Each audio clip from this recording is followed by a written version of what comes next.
ที่นี่บุฤษีสุรินทร์ดินแดนที่ความเชื่อและธรรมชาติหลอมรวมเป็นหนึ่งดินคือชีวิตถ้าเราดูแลดินดินจะดูแลเราขั้นตอนแรกคือการตากดินฆ่าเชื้อด้วยแสงอาทิตย์บริสุทธิ์10 วันเต็ม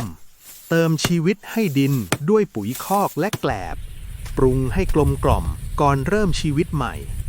เราห่มดินไว้เพื่อให้จุลินทรีย์มีที่อยู่ให้ความชื้นไม่หนีหายเมล็ดพันธุ์พื้นเมืองคือความอดทนที่ส่งต่อจากรุ่นสู่รุ่นไร้สารเคมี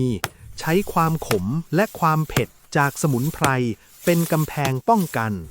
บำรุงด้วยฮอร์โมนนมสดให้พืชผักเติบโตอย่างอ่อนโยน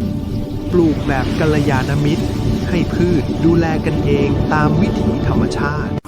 ต้องเดินดูเขาทุกเช้าดูแลด้วยใจไม่ใช่ยาฆ่าหญ้าความรู้ถูกถ่ายทอด